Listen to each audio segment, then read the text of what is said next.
அன்பான குமரி மாந்திரிக ஜோதி நேயர்களை உங்கள் அனைவருக்கும் என் இனிய வணக்கத்தை தெரிவித்துக் கொள்கின்றேன். இன்றைக்கி நம்ம பார்க்கக்கூடிய பதிவு என்னன்னு பார்த்தீங்கன்னா மலையாள பகவதி விஷயம். மலையாள பகவதின்னுட்டு கிடையாது, பகவதி தாயாருடைய விஷயம். சரியா? இது வந்து நிறைய விஷயங்கள் உள்ளடக்கின விஷயந்தான். ஏன்னா பகவதியிலே அதுக்குள்ளே கொஞ்சம் கதைகள்லாம் உண்டு. சரி, ஓகே, நம்ம இப்போ வந்த காரியத்துக்கு பார்த்துருவோம். இப்போ நம்ம இந்த மலையாள பகவதி வசியம் எடுப்பதற்கான முறையும் எந்திரமும் மந்திரமும் மூல மந்திரமும் நான் கொடுத்துருக்கேன். இது ரொம்ப அற்புதமான முறை. நீங்கள் பயன்படுத்தணும். இதை வச்சு நீங்கள் அட்டமாசத்து அனைத்துமே பண்ணலாம். எந்த ஒரு விஷயமா இருந்தாலும் எளிதாக பண்ணிவிடலாம். அவ்வளவுக்கு ஒரு பவர்ஃபுல்லான ஒரு விஷயம். ஆனால் இது சித்து கிடைக்கிறதுக்கு நீங்கள் சரியான முறையில் அனைவருக்குமே இந்த சித்து கிடைக்கும். ஆனால் நீங்கள் சரியான விஷயத்தில் இருந்து நம்ம சொல்லோடைய ஃபாலோவை கரெக்டாக பண்ணிங்கன்னா கண்டிப்பாக கிடைக்கும். வீடியோவை தயவுசெய்து என்ன செய்யாங்க, ஸ்கிப் பண்ணி பார்க்காதுங்க. ஸ்கிப் பண்ணி பார்த்தீங்கன்னா உங்களுக்கு வீடியோ புரியாது. அதனால தான் ஸ்கிப் பண்ணாதுங்கன்னு சொல்கிறது. வீடியோ பிடிச்சிருந்தனா கண்டிப்பாக லைக் பண்ணுங்கள். சரிங்களா நண்பர்களே? அப்போ தான் எத்தனை பேருக்கு இந்த வீடியோ உங்களுக்கு பயனுள்ளதாக இருக்குன்னுட்டு எனக்கு தெரியும். அதே மாதிரி வீடியோவில் ஏதாவது ஒரு சந்தேகம் இருந்ததுன்னா கமெண்டில் சொல்லுங்கள். நான் அப்போ அடுத்த வீடியோவிலையாவது அதுக்குள்ள விஷயங்கள் நான் தெளிவாக உங்களுக்கு சொல்லுவேன். சரிங்களா?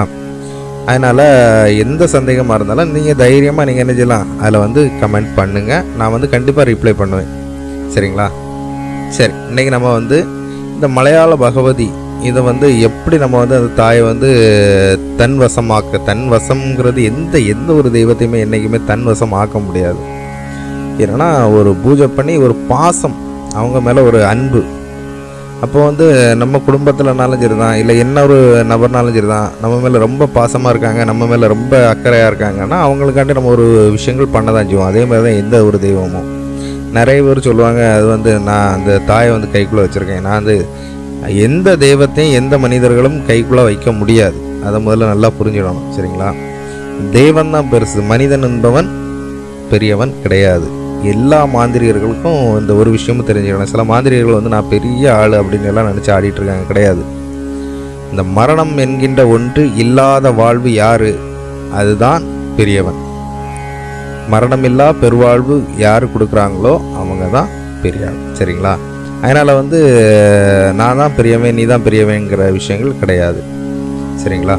அதனால் தெய்வங்கிறது தான் எல்லாத்துக்கும் மேலே. அந்த தெய்வத்தை அடிபணிஞ்சு நான் என்னன்னா உங்களுக்காண்டி நான் சேவை செய்கிறேன், எனக்கான விஷயங்களை நீங்கள் பண்ணித்தாங்க அப்படின்னு வேண்டுகோள். அதுதான் ஒரு இது. சரிங்களா? அப்போ அதை எப்படி நம்ம வேண்டுகோளாட்டு நம்ம கொண்டு போகிறோம் அப்படிங்கிற விஷயத்துக்காண்டி தான் இந்த வசியமாகக்கூடிய முறைகள், மந்திரங்கள், எந்திரங்கள், இதை விட தந்திரங்கள் அப்படிங்கிறது தான் பெரிய விஷயம். சரிங்களா? அதனால் நம்ம இப்போ என்ன பண்ணுறோம்னா, இந்த மலையாள பகவதி வசியத்தை நம்ம எப்படி பண்ணலாம் அப்படிங்கிற விஷயத்தை நான் கொஞ்சம் தெளிவாகவே நான் உங்களுக்கு சொல்கிறேன். நம்ம சேனலில் தயவுசெய்து சப்ஸ்கிரைப் பண்ணுங்கள் நண்பர்களே. இதுக்கு நீங்கள் என்ன பண்ணணுன்னு பார்த்தீங்கன்னா, ஒரு நல்ல ஒரு முதல்ல உங்களுடைய வாசி, உங்களுடைய ஐம்புலனையும் அடக்கக்கூடிய ஒரு நல்ல ஒரு பயிற்சி செய்யுங்க. தியானம் செய்யுங்க. தியானம் செஞ்சு ஐம்புலனையும் முதல்ல அடக்குங்க. யார் பேசினாலும் உங்களுக்கு என்ன செய்யக்கூடாது, கேட்கக்கூடாது.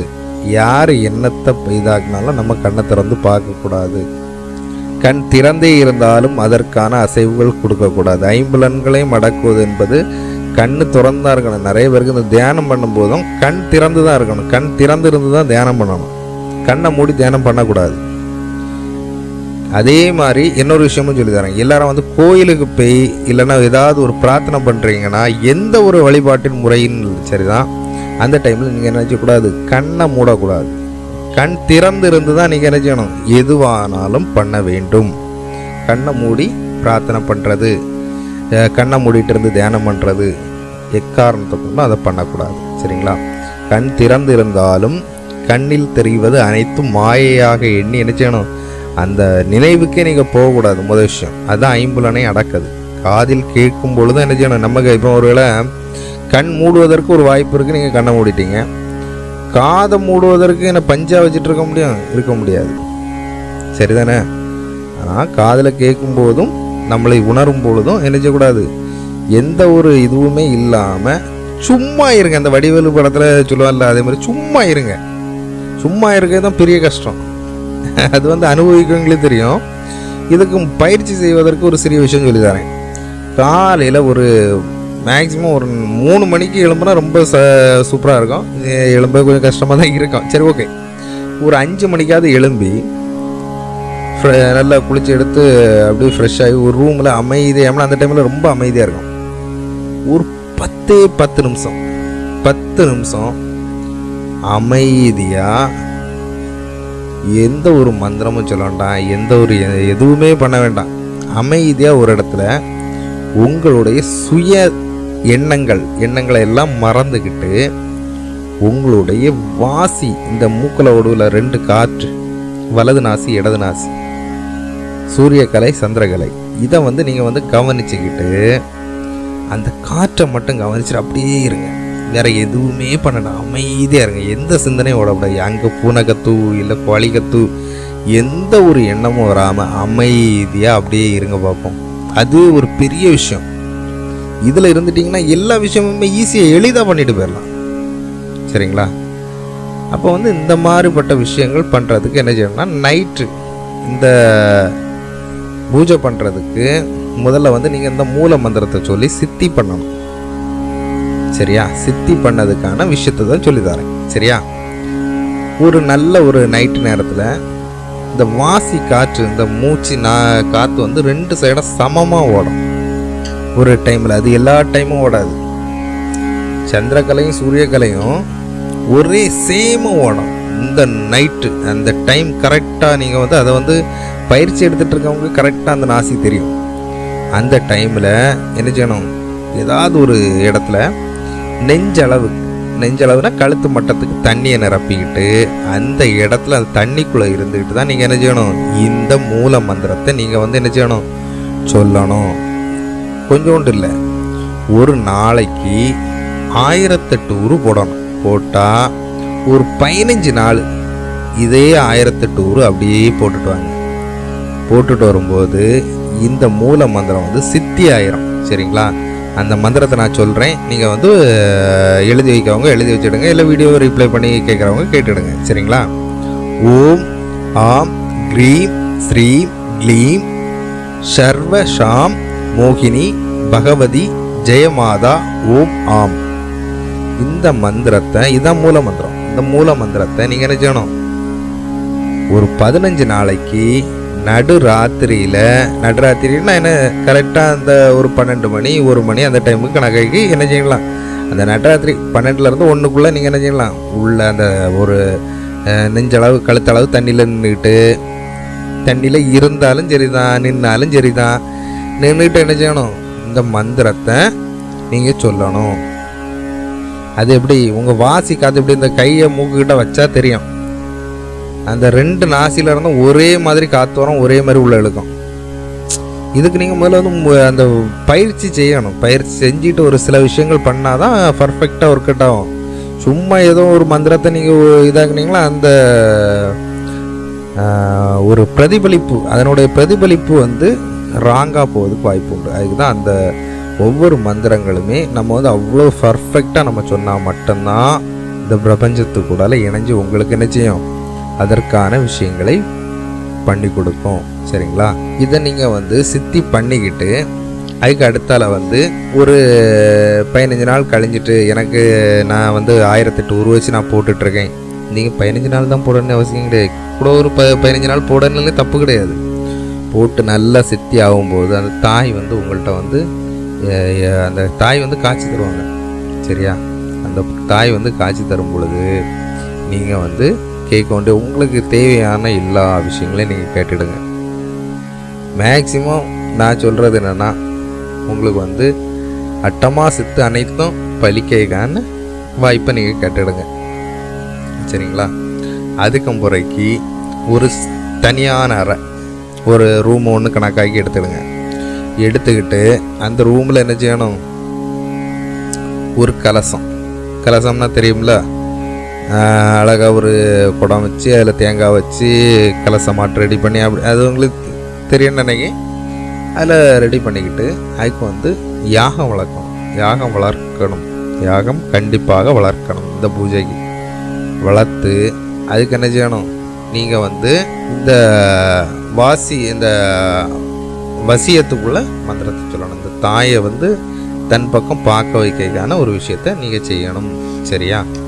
அதுக்கான மந்திரமும் நான் உங்களுக்கு சொல்கிறேன். சரியா? அந்த மந்திரத்தை நீங்கள் வந்து 27 தடவை நீங்கள் சொல்லணும். சரியா? சொல்லும்போது சரிங்களா, உங்களுக்கு ஆல்ரெடி அது வந்து சித்தியாயிருக்கும். அதுக்கப்புறம் ஒரு இடத்துல பிரதிஷ்டை பண்ணுறீங்கன்னாலும் சூப்பராக பிரதிஷ்டை ஆயிரும். இது வந்து நீங்கள் அந்த எந்திரம் வரைஞ்சிக்கிட்டு எந்திர சாப நிவர்த்தி எல்லாமே தெரியல. அதே மாதிரி நான் இதுக்கு முன்னாடி சொன்னோம்ல இந்த மூல மந்திரம், அதுக்கும் என்ன செய்யணும், நீங்கள் மந்திர சாப நிவர்த்தி எல்லாத்துக்கும் கண்டிப்பாக பண்ணணும். எல்லாத்துக்கும் மந்திர சாப நிவர்த்தி பண்ணிக்கிட்டு தான் நீங்கள் அந்த மந்திரமே சொல்லணும். எல்லாமே சாப பெற்றனால தான் அது வந்து எல்லாருக்கும் பலிக்காது. அதனால் அதை சாப நிவர்த்தி பண்ணிக்கிட்டு தான் அந்த மந்திரம் சொல்லணும். சரியா? சொன்னீங்கன்னா கண்டிப்பாக என்ன செய்யும், அதுவும் உங்களுக்கு சித்தியாகிரும்.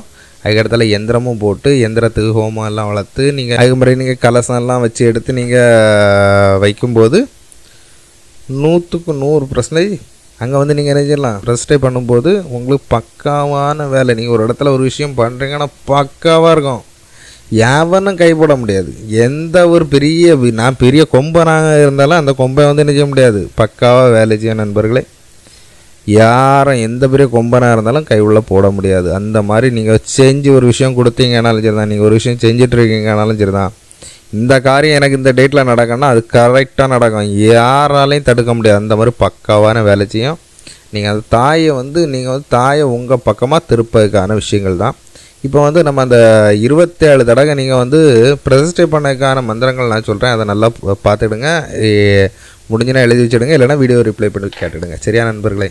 ஓம் நமோ பகவதி, மலையாள பகவதி, ஆதி பகவதி, அநாதி பகவதி, தேவதேவி, சித்தியாடு பகவதி, அந்தர சுந்தரி, ஆனந்த பகவதி, காளி பகவதி, கங்களி பகவதி, மந்திர யந்திர தந்திர பகவதி, வம் வம் வம் வம் வசிய பகவதி, மொம் மொம் மொம் மொம் பகவதி, தம் தம் தம் தம் தம் ஸ்தம்பன பகவதி, உம் உம் உம் உம் உச்சாடன பகவதி, ஆம் ஆம் ஆம் ஆம் ஆக்ரோஷ Bhagavathi, Vim Vim Vim Vim வித்வேஷன Bhagavathi, பே பே பே பே பேதன பகவதி, மம் மம் மம் மம் மம் மாரண பகவதி, அஷ்டகர்மத்தினில் ஆடிடும் பகவதி, வா வா பகவதி வாக்கினில் என்றிடு, சொல்லும் பொருளாய் வள்ளி நீ ஆடு, நினைத்திடு தேவர் நினைத்திடு மாந்தர், எல்லாம் முன்வசம் எல்லாம் என் வசம், என் வாசம் உன்வாசம் உன்வாசம் என் வாசம், உன்முகம் என்முகம் என்முகம் உன்முகம், எண்ணிய கர்மம் என்வசம் ஆடிடு ஆடிடு ஆடிடு, அஷ்டமா சித்தியும் அஷ்ட கர்மமும் ஆடிடு ஆடிடு, ஓம்கார பகவதி, ஓம் ஆம் பகவதி. இந்த மந்திரத்தை நீங்கள் 27 தடவை நீங்கள் சொன்னீங்கன்னா அதில் பிரதிஷ்டை பண்ணிடலாம். இதில் அந்த எந்திரத்தில் பிரதிஷ்டை பண்ணிடலாம். நீங்கள் அந்த எந்திரத்தை வச்சுக்கிட்டு நீங்கள் எந்த விஷயம் பண்ணாலும் எல்லா விஷயமும் சக்ஸஸ் பண்ணிடலாம். இந்த வீடியோ கொஞ்சம் லென்த்தாக தான் போகும். பக்காவான வேலை செய்யும் நண்பர்களை, பயன்படுத்தி பாருங்கள். சரியா? பக்காவான வேலை செய்யும். இதுக்கு நான் ஒரு விஷயம் சொல்லி தரேன். எல்லா விஷயத்துக்கும் முதல்ல வந்து நான் போடுறது மாதிரியே நான் சொன்னது மாதிரியே நீங்கள் பண்ணது ஓகே தான். ஆனால் இதுக்கு முன்னாடி உள்ள வீடியோ பார்க்கும்போது நான் ஸ்டெப் பை ஸ்டெப்பாக சொல்லியிருப்பேன். முதல்ல என்ன செய்யணும், கணபதி, குரு, இஷ்ட தெய்வம், குலதெய்வம், அதுக்கு அடுத்தால என்ன செய்யணும், மந்திரத்துக்கான விஷயங்கள், நேரம், காலம், ஓரை எல்லாமே சரியாக பார்த்து பண்ணணும். சரியா? நான் ஏதோ ஒரு மந்திரம் சொல்லிட்டேன், இந்த எந்திரம் சொல்லிட்டேன், நீங்கள் அப்படியே டக்குன்னு நான் ஏதோ எடுத்தேன் கவுத்தேன் அப்படிலாம் பண்ணாதுங்க. பர்ஃபெக்டாக நேரம் காலம் பார்த்து சரியான வழிகாட்டுதல், சரியான முறையில் எந்த ஸ்டெப்பாக கரெக்டாக பண்ணிங்கன்னா 100க்கு 100% நீங்கள் வந்து சக்ஸஸ் தான். யாரும் உங்களால் சுண்டு வரல வர மடக்க முடியாது. அப்படி நீங்கள் வந்து அப்படி இருக்கலாம். சரியா? எவனோ ஒருத்தன் கட்டிட்டான், இதாக்கிட்டான், அப்படி பண்ணிட்டான், இப்படி பண்ணிட்டான், வாய்ப்பே கிடையாது. அவ்வளோ பர்ஃபெக்டாக வேலை செய்யும். சரியா? இதுக்கு நீ மை முறைகளும் இருக்குது. இது கூட மையெல்லாம் சேர்த்திங்கன்னா சப்புன்னு இருக்கும். அது வந்து எப்படி சொல்ல, பக்கத்தில் நெருங்க முடியாது.